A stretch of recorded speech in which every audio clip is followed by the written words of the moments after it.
Bonjour, je suis Nicolas Petresco, professeur à l'atelier à l'UPI. Aujourd'hui, nous allons faire un petit cours sur le portrait. Nous allons voir le plus important, les étapes pour démarrer le portrait. La première étape, c'est de dessiner l'ovale du visage. Alors, pour ça, vous pouvez mesurer la largeur par rapport à la hauteur. Alors, bras tendu, vous prenez la largeur entre le bout du crayon et votre pouce, la largeur du crâne, et vous regardez combien de fois vous pouvez la faire rentrer dans la hauteur. Alors ici, en l'occurrence, je trouve 1,5 fois.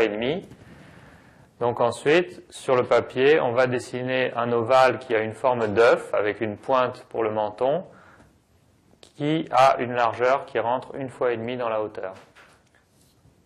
Bon, là, on va voir la ligne des épaules, et puis le visage ici, disons, avec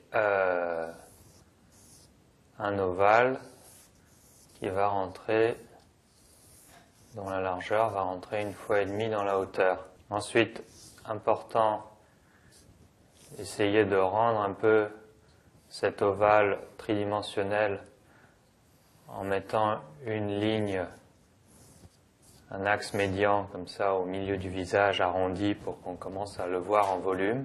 Et puis on va placer les yeux. Alors, même chose, je regarde la distance qu'il y a entre le menton et les yeux, et entre les yeux et le haut du crâne, je vois que c'est pile au milieu.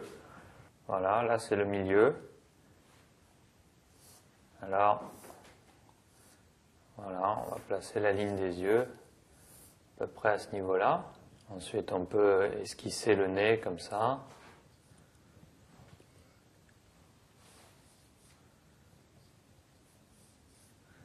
Et je vais voir aussi la distance qu'il y a du bas du menton jusqu'au niveau du nez.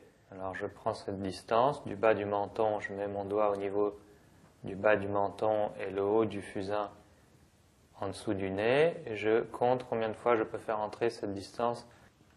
1 fois, 2 fois et 1/3. Voilà, là ça semble correct. Alors le bas du menton, le bas du nez devrait être là. Et les sourcils à ce niveau-là.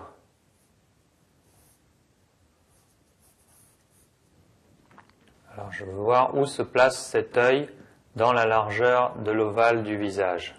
Est-ce qu'il est au milieu? Je prends la distance du bord du crâne à droite jusqu'au milieu de l'œil et je décale et je vois qu'en effet ça tombe pile au milieu.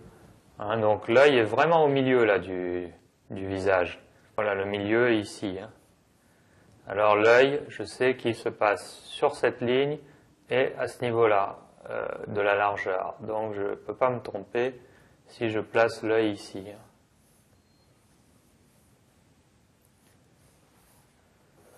Je peux déjà commencer à placer quelques ombres pour mieux me repérer sur le dessin.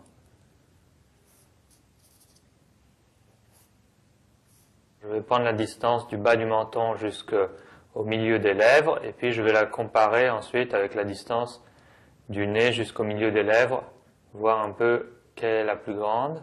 Le milieu des lèvres, ça se place ici.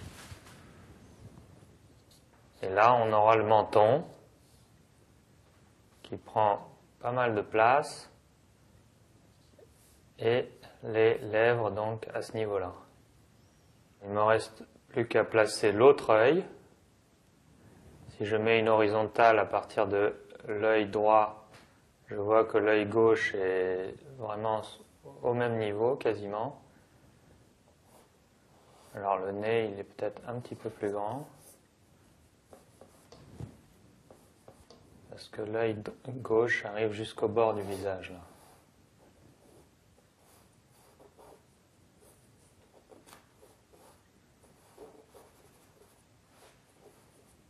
Les narines se placent un petit peu au-dessus par rapport au bout du nez.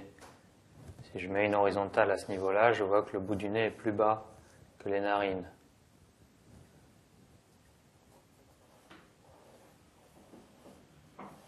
Et après, on rajoute les cheveux qui occupent beaucoup d'espace. Hein. Les gens pensent souvent que faire un portrait, c'est saisir l'attitude, saisir la particularité de la personne. Oui, c'est vrai, il y a ça aussi, mais c'est avant tout géométriser le visage de manière à placer chaque élément du visage les uns par rapport aux autres et dans l'absolu par rapport à l'ensemble du visage pour qu'il soit placé au bon endroit. Ça, c'est la base. Donc voilà, ça c'est les étapes les plus importantes pour le portrait. Après, à ce stade-là, on ne peut plus vraiment se tromper. On est parti sur des bons rails. Et après, c'est le reste, on rajoute les cheveux, l'oreille, les ombres. Mais la base, elle est là au départ.